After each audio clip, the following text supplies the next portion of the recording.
Nako, lusaw na ang impeachment. 60 na boto kailangan yata dito. At 60 na boto talaga kailangan ng senador, sa senador, no? Hindi pwede nila ibaba, nabigo sila no? O, ayaw nyo ilabas yung warrant ni Senator Marcoleta, di ba? Baka nakatago lang naman, no? Hindi naman natin gusto mahuli si Senator Marcoleta. Pero kasi isa sa mga dahilan, kaya gusto nila mahuli si Senator Marcoleta para makulong, siguro para hindi na makaboto, para mababa, ilakad nila sa Supreme Court siguro, yung tatawag na hindi na 16 votes ang kailangan. Kailangan 12 votes na lang para ma-impeach ang isang official, no? Ganyan sila katutuso. Ngayon dito, hindi makapaniwala itong si Baculaw na sinasabi na hindi daw siya kinain ng buo netong bagong abogado ni Sara. Hindi ko alam kung bago to, no? At dito nga sa bagong abogado ni Sara, maaari hindi ko sasabing na malulusaw ng impeachment. Maaring lusawin na ang impeachment na to. Dahil dalawa magaling yung abogado, at pangalawa, 16 na kailangan na boto. Ha? Talunan kayo ngayon, ha? Ngayon. O, hindi ito. Huwag tayo magplastikan. Kampihan na to Harap-harapan, kinakampihan. Mga kababayan, na tayo na nakawan dito ng buwis. Tayo lahat na nakawan dito sa flood control issue. Ha? Kampihan na to Kinakampihan nila harap-harapan ng flood control issue. Sa pamamagitan ng pagkatakip nila, hindi man sila literal na magkakampi-kampi, pero sa mga iisa sa kanila ang mga naratibo nila para pagtakpan ng flood control issue, isa lang ibig sabihin. Hindi para magkakampi-kampi kayo, di ba? Hindi kampihan na to. O sige, mga DDS kay Sara na. Sila Marcoleta kay Sara na. O bubuo silang na hindi dapat maka 16 votes. O sige, nagnakaw si Sara, kampihan nila. Ano naman kung nagnakaw si Sara, kakampihan? Bakit kayo? Si trilyon na nawala pero kinakampihan nyo. Di ba ganun lang yun? Eto hindi ko sinabi nagnakaw si Sara.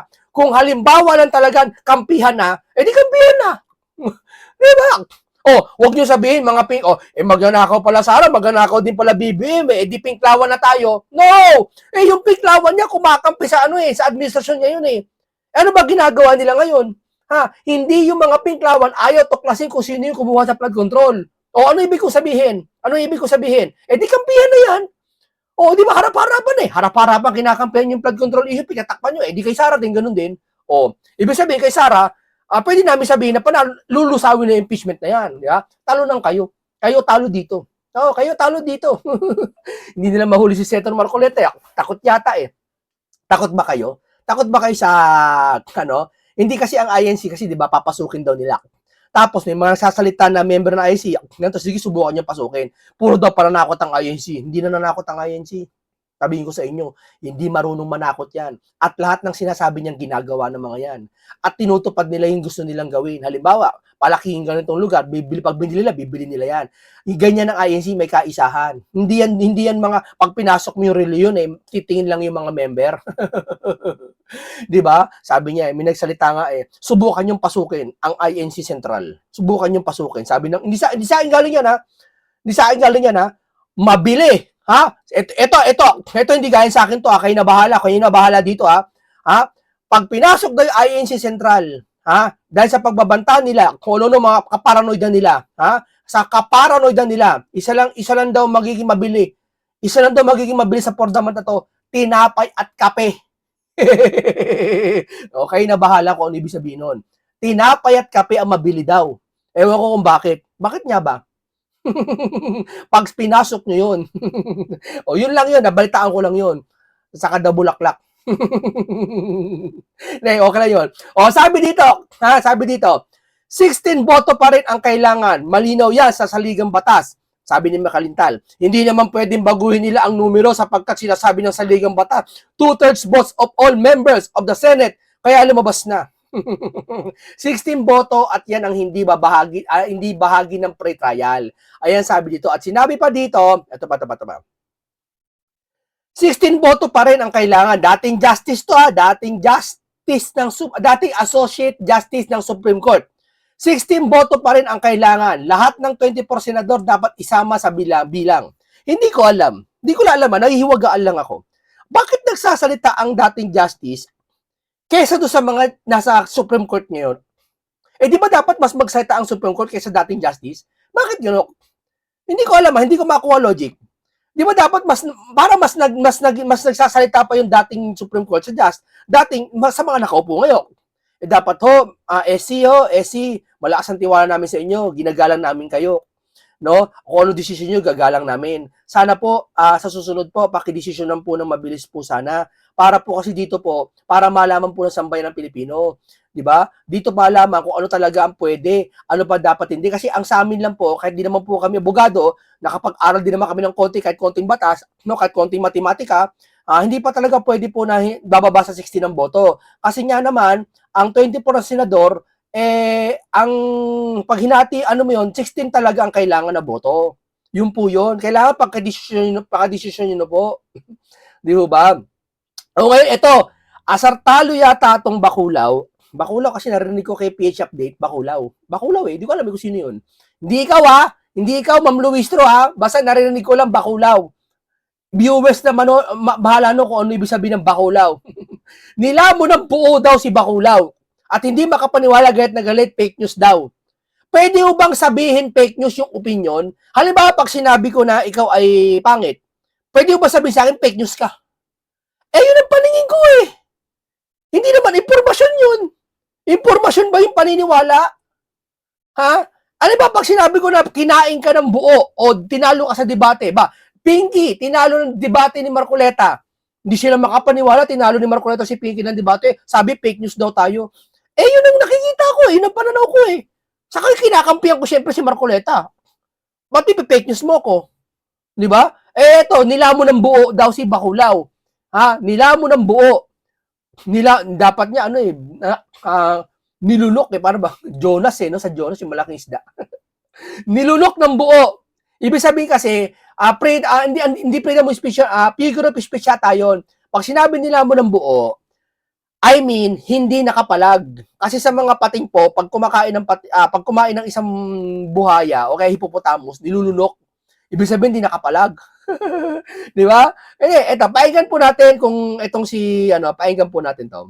Po ako papayag na lamunin ng buhay ang laban ng sambayan ng Pilipino. Nox naman, di na papayag laban ng sambayan ng Pilipino. Huwag mo kami idamay dyan, kayo-kayo lang yan. Sambayan ng Pilipino din ako Nagbabayad din kami ng tax Huwag mo kami idamay dyan, ma'am. Sa sambayan ng Pilipino. Kasi kami, ma'am, dito kampihan na to Kampihan ang gusto nyo Hindi kampihan na to. Kampi kami kay Sara. Di ba? Sabihin mo, magnanakaw, kampihan nyo. Bakit yung isa, di ba magnanakaw yun, kinakampihan? Hindi nyo makinakampihan rekta, pero ayaw nyo imbestigahan. Sige nga, imbestigahan yung flood control. Sige, payag kami. Tama yung ginagawa nyo kay Sara. Kulong yan. Sige, convict si Sara. Impeach siya dahil nagnakaw, naglustay. Sige, pati yung flood control, damay nyo na rin, Ba't ayaw nyo? Patapusin nyo muna kay Sara bago sa flood control? Talaga? Hindi ganoon ang katwiran. Dapat alit, hanggat maaari, ipagsabay ninyo. Di ba? Hindi kaya na utak. Walang ganon. Ang tao nilikha, ako nga, ang tawag may multitasking Nasanay tayo, nag-aaral tayo ng elementary pa lang, high school pa lang, college pa lang, tinuruan na tayo ng mga magulang at professor natin maging multitasking. Kaya pagdating sa mga gantong kailangan, pwede nyo pagsabay niyan. Multitasking, impeachment, iniimbestiga mo, flood control, iniimbestigahan mo. Kaso, ang nangyayari, yung impeachment lang ang pinagtutuunan nyo, pero yung flood control ayaw nyo. Di kampihan na. Diba?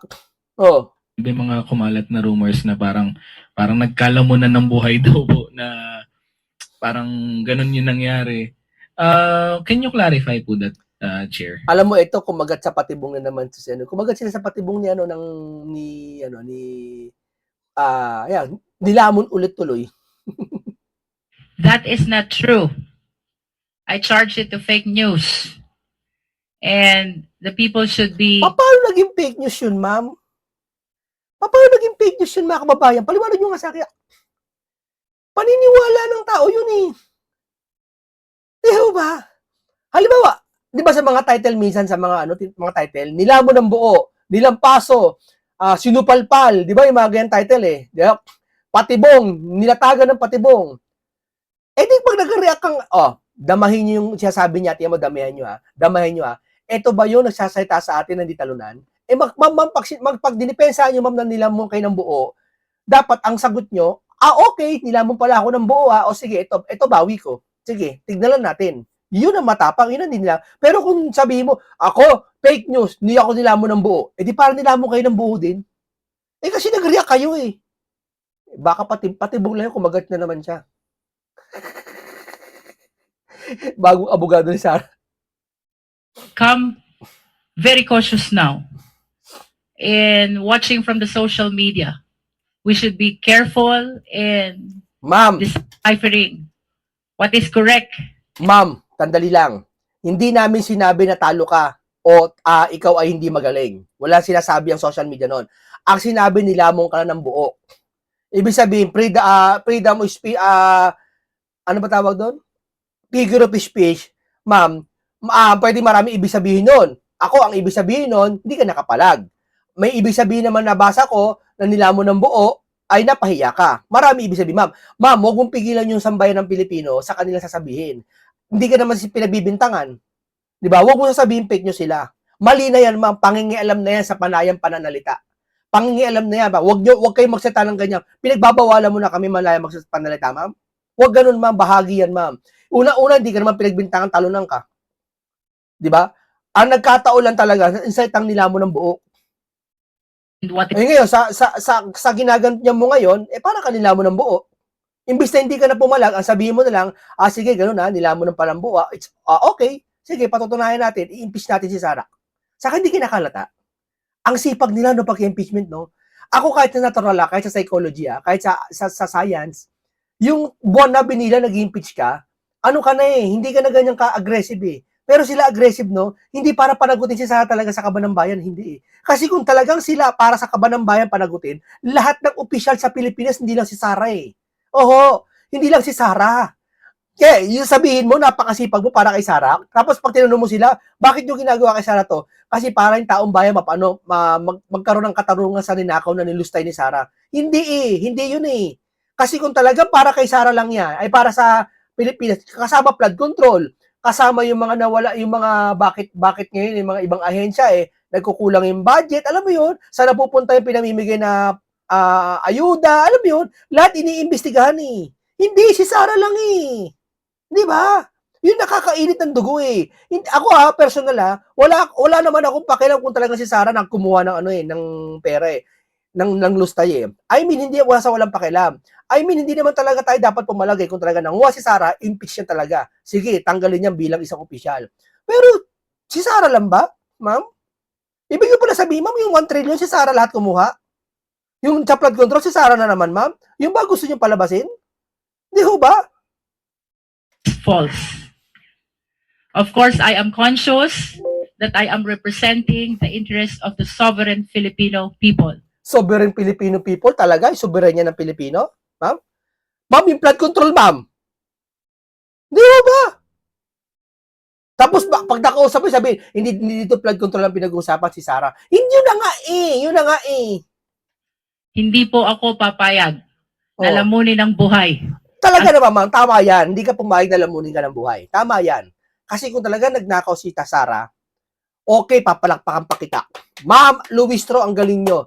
Kasi, eto personal to Pag ikaw, Ma'am Luistro, ginalingan mo, at si Sara na-impeach mo at napatunayan ng lustay si Sara, go! Sa'yo ako. Okay ka. The best ka. Bakit? Kumikilos ka para sa bayan. At talagang kumikilos ka para hindi yung taong bayan, hindi manakawan ng sino opisyal. Pero wag si Sara lang. Kumilos ka rin sa iba. Ba't ayaw mo, ma'am? Di ba? Di ba gets niyo ako? Yung katwiran. Ang laban ng sambayan ng Pilipino.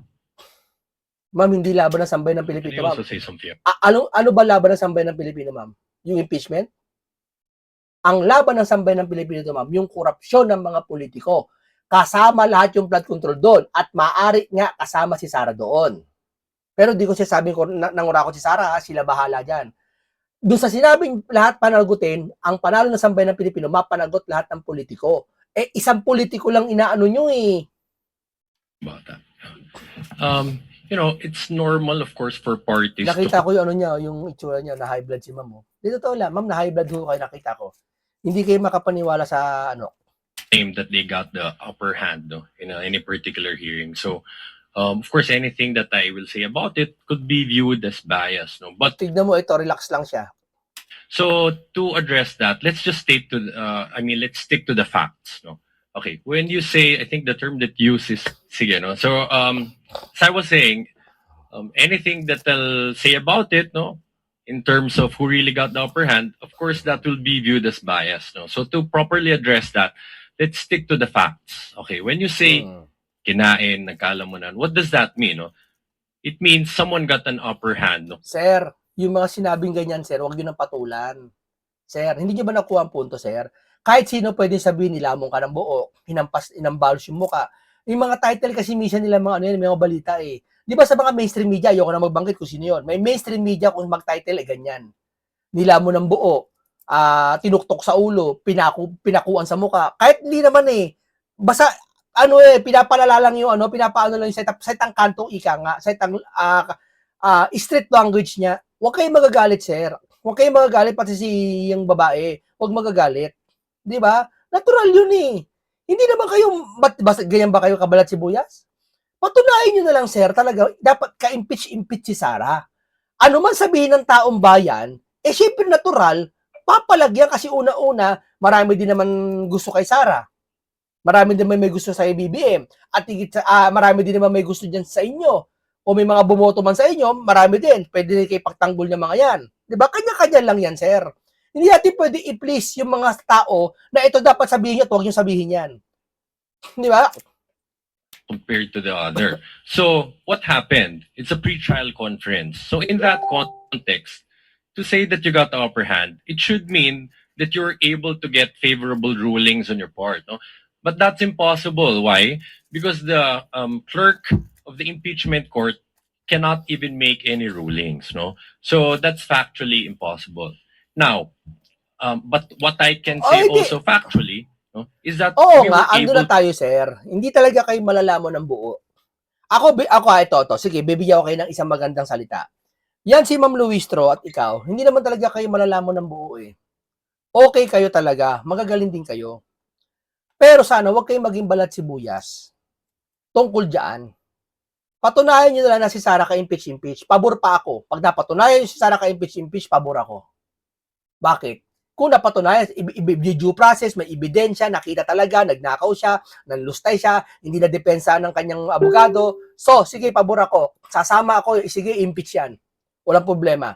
Kahit si Senator Marcoleta, patunayan nyo may plunder si Senator Marcoleta. Sabi ng isang attorney, yung isang abogado, singit ko lang ha, yung nagigitara, nagigitara-gitara siya, alam niyo, nagigitara-gitara siya, abogado, nagsasabi na hindi yung nagnakaw si Marcoleta. Wala nga siya ninakaw sa taong bayan. Pero labag sa batas yung ginawa niya. Di ba? Labag sa batas, makukulong pa rin si Marcoleta. Di ba? Hinamon kong debate eh. Ewan ko, di pumalag. Araw-araw ko sinachat eh. Sabi ko, debate tayo, live tayo. Vlogger lang ako, abogado ko. Debate tayong dalawa.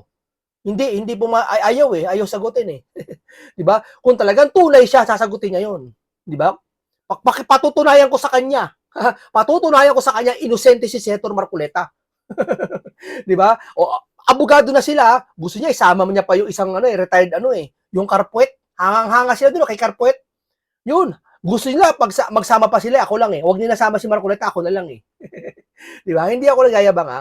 Ang sa akin lang po, gusto kong patunayan po yung katotohanan. Hindi po talaga mababali yung katotohanan. Tatandaan niyo yan. Kahit 10 makarating, hindi mababali ang katotohanan. Na napakasimple lang. Tayo, binigyan tayo ng pandama, mata, pandinig, panglasa. Ano ba, tinikman mo yung asin. Tinikman mo yung asin. Isang pinch ng asin lang, gumanong ka. Tikman mo. Sasabihin mo ba matamis? Huwag mo nang pahirapan sarili mo. Maalat is maalat.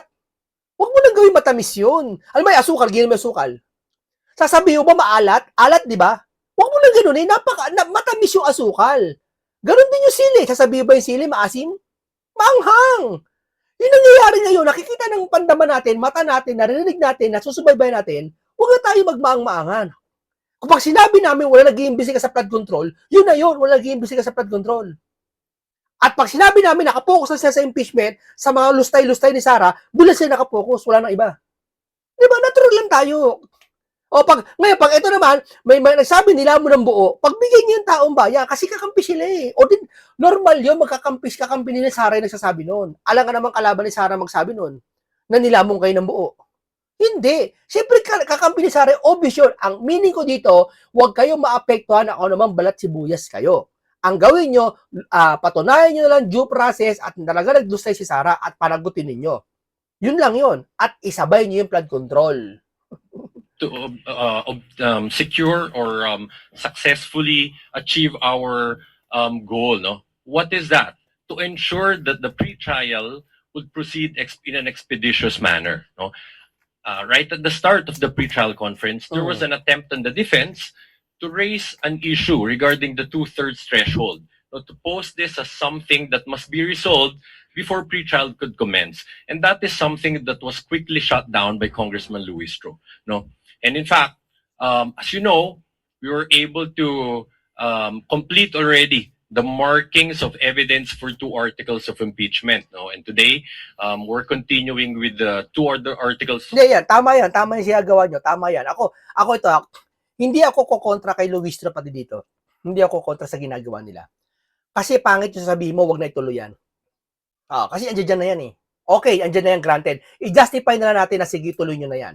Wag nyo na kayo kumontra. Kasi pag kumontra pa tayo, para lumalabas, ay talagang ayaw natin may malamang katotohanan. Tapos pag magsasabi tayo sa flood control, ba't iba to rin sa atin? Ba't naman kayo, ayaw nyo rin kay Sara, ayaw rin namin sa flood control, syempre. Baka gumanon pa eh.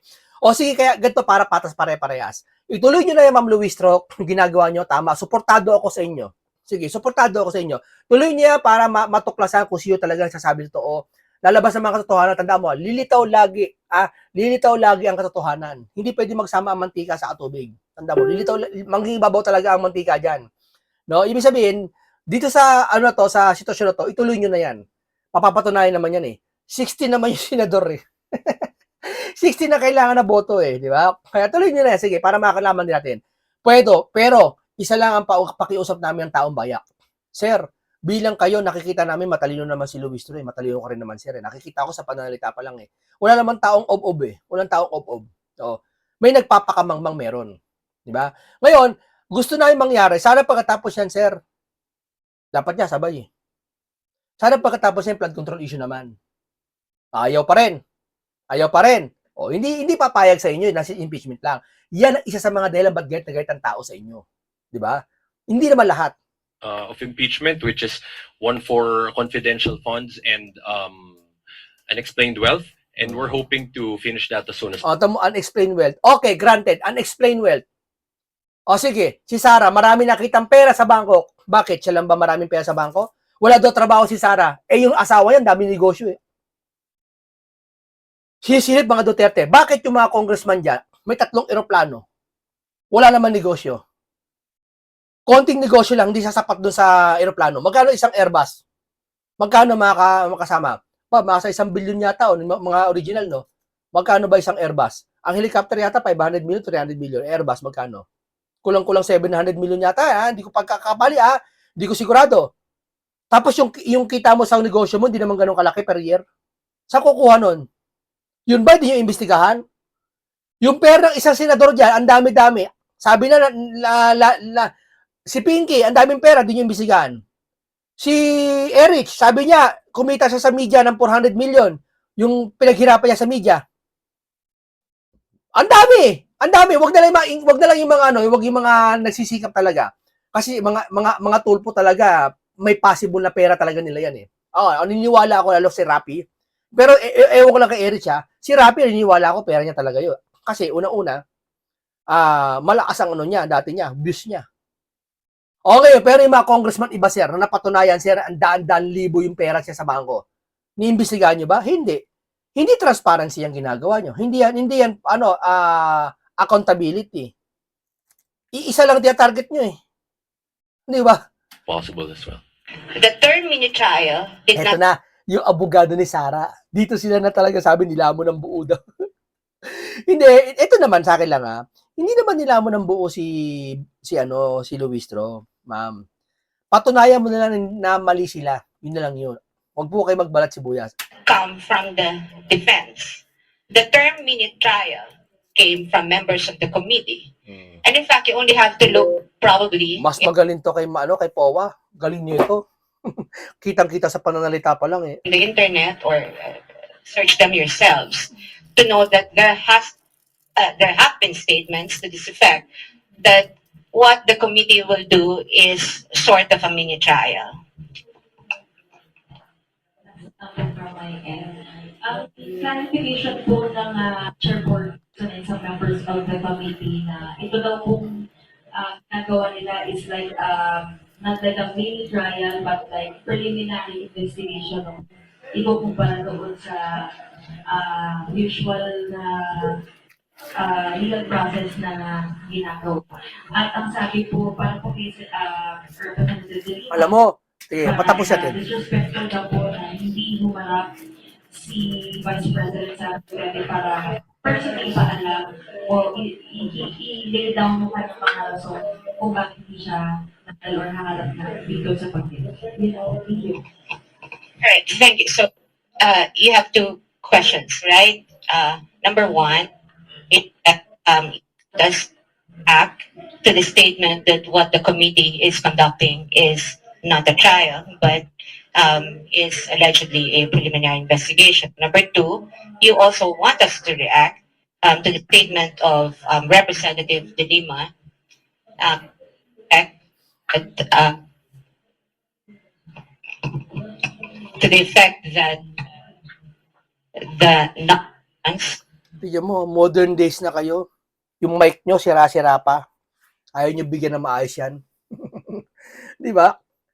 Buti pa yung mga vlogger, gaganda ng mic eh. of the response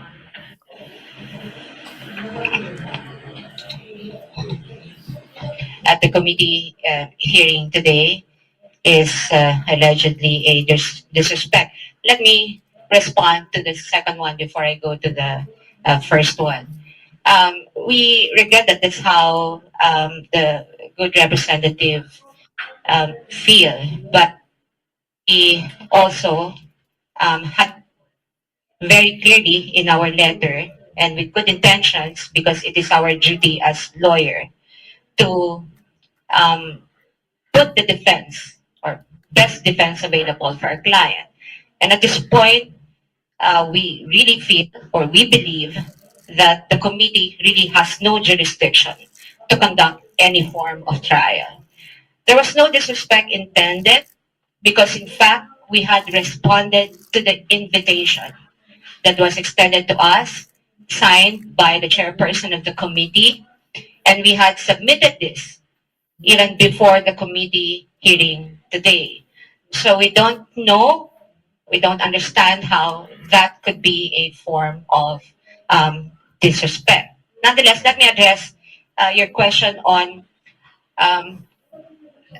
the statement that what is being done at the committee level is a preliminary investigation, and they may be referring to the comparison of the committee level. Alam mo, sa tingin ko, magaling tong abogadang ito. Sa tingin ko, impeachment na yan, matatalo sila Jack. Sa ebidensya lang. Oo. Sa tingin ko. Kasi, sabi ko nga, mahilig mampain itong mga to. Alam mo kasi, sa politiko kasi, sa mga ganitong diskarte, pain lang kailangan yan eh. Oo. Hindi mo lalabas lahat mo ng ebidensya mo. Hindi mo muna sasabihin lahat, iko-contrain yung ebidensya niya. Patagal-tagal mo, pasabik-sabikin mo. Para yung 18 Marines, di ba, kay Baligod? Sabi nila, yung statement ng 18 Marines dati, tapos nadagdagan na naman daw ngayon. Wala problema kung nadagdagan. Diskarte yun ng 18 Marines. The more na nasa affidavit nila, wala problema. Di ba? Nadagdagan daw yun sa 18 Marines. Hindi nadagdagan. Dati na sa kanila yon sa 18 Marines, doon pa sa affidavit nila. Di ba? Dito, diskarte yan laban dito. Yeah? Kay Seton Marcoleta, di ba? Diskarte yan din laban. Oh, ngayon, nauuto sila ni Senator Marcoleta na nauutakan pala sila. Proceeding as akin to a preliminary investigation. However, if you have taken note of the past statements by members of the committee, and this is not even something that we said or stated, the term mini trial did not come from the defense. The term mini trial came from members of the committee. And in fact, you only have to look probably in the internet or search them yourselves to know that there have been statements to this effect that what the committee will do is sort of a mini trial. And so our response to that is, given that the Constitution only vests the power and authority to conduct trial in the Senate, then the House of Representatives or any of its committees cannot do that.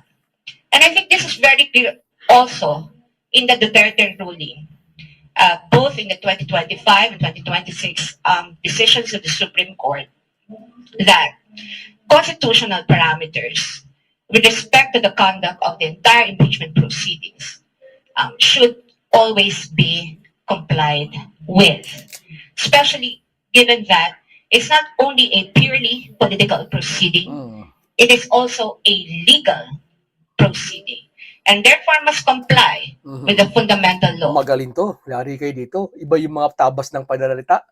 And what is our fundamental law? Hmm. Our fundamental law is the Constitution. You Tama. don't even have We hear the case Ang galing nito. Magaling to. Yan ang baka pagbabagsak sa kanila. O yun, opinion ko yun ha. Fake news ba yun? Nung sabihin ko makapagbabagsak sa inyong abogado na yan, fake news ba ako? Yun ang nakikita ko eh. Pwede mo ba sabihin fake news ka, munting kaalaman, ang sabi mo mababagsak sila? Patunayin, hindi kayo babagsak. Ganun lang yun. Binibigay na nga namin si Sara sa inyo eh. Sige, kayo, magagaling kayo ngayon. Sige, imbestigahan nyo. Okay, impeach si Sara. Si Seto Marcoleta, kasuhan nyo. Hain nyo na, warang to para si Marcoleta. Gusto nyo, di ba? Hiyain nyo na. Para makita nyo yung resulta kung ano. Di ba? Hain nyo na. Para malaman ng taong bayan kung sino mali. Oh, impeachment, sige. Iyan nyo na, simulan nyo na yung investigasyon. Kasi para lumabas ang katotohanan. Yun lang yun. O, pagkatapos naman lahat ng yan, ha, pinagbigyan namin kayo, ha, pinagbigyan namin kayo, si Marcoleta, pinagbigyan namin sa inyo, si Sara, pinagbigyan namin kayo. Pwede ba pagbigyan nyo naman kami sa flood control issue? O, ayaw nyo. O, di ba, unfair? Yan ang sinasabi ko sa inyo. Di ba, wala pa naman. Pero pagbibigyan kaya tayo sa mga susunod na kabanata, sa flood control issue, na flood control issue naman ang imbestigahan nyo. Sa tingin ko, 100% hindi nila gagawin. Bakit? Ngayong pangalan, ni salita, ayaw nila magbanggit eh. Bakit? Natatakot siguro sa taas. Di ba? Natatakot sila, nape-pressure siguro. Di ba? is based on the evidence, meron talagang malakas na political implication or pressure on how the case will be decided whichever way. That being the case, ang nakapagtataka lang dito, Ito, parinig natin sa inyo ulit ito na may pressure talaga sa taas na nangyayari. Meron talaga, kayo naman, no? Sabi ko kanina, pag tinikman mo yung asin, maalat. Pag tinikman mo yung asukal, hindi mo pwede sabihin matamis, hindi mo pwede sabihin maasim yun. Kasi matamis yun. Yung nakikita natin ngayon, huwag nyo na magmaang-maangan kayo. Nag-iisip pa ba kayo na may nape-pressure kayo sa taas? Ay, wala naman siguro. Ay, talagang, hindi ho, iba ho ngayong sitwasyon. kung tama yung narinig ko at nabasa ko, hindi yung Senate President ang magpe-preside sa impeachment court. I don't know if Hindi kaya napilitan lang si Win. Hindi ko napipilitan lang si Win eh. Oo, napipilitan lang siya. I got the information correctly na si Senator Chis Escudero ang magpe-preside sa impeachment proceeding. Attorney, ang impeachment case ni VP Sara Duterte ay umuusad na. Kahapon nga ay nagsimula na itong pre-trial conference dyan po sa Senado kung saan yung dalawang kampo, depensa at yung prosecution ay nagharap po doon sa Senado. Pag-usapan po yung magiging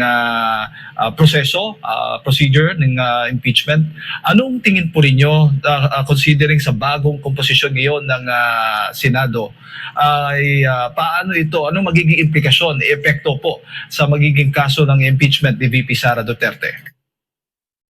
The impeachment case will proceed accordingly.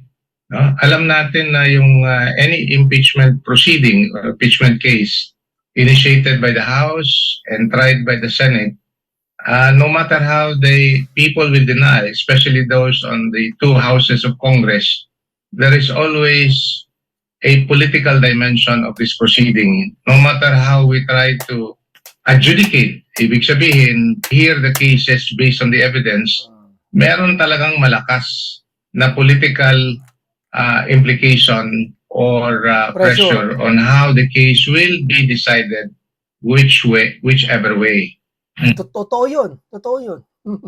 Okay, maraming salamat po sa inyo. Ganito lang po tayo. At abang-abang lang tayo na 60 na boto ang kailangan talaga. Hindi pwedeng baguhin ng batas. Babaguhin naman nila. Yung quorum 12, Yung quorum 13, ginawa nilang quorum 12. Ngayon 16 na kailangan boto, kailangan 12 na lang. Ginagawa lahat nila eh. Sinasaktan nila lahat ng senador. Tapos sabihin nyo magtrabaho lang. Si Marcoleta, huhulaan nyo ng kaso. Oo, di ba? Ang dami nag-opinion pa na hindi niya nagnakaw si Marcoleta, labag naman sa ginawa niyang batas, kay lilinis eh, no? Bakit? Sila lang ba tumanggap? Palagay natin nagkasala si Marcoleta, palagay natin nagkasala, no? Bakit? Yung malalaking politiko ba yan, napatunayan talaga, tumanggap? Wala ba silang ano dyan? Magtataka ka. Ha? Yung pera nila sa bangko, 100 million lang. Yung ginaso sa kampanya, 200 million, 300 million. Oh, wala ba nagbigay nun? Di ba? Yan hindi ano yan talagang iniimbento.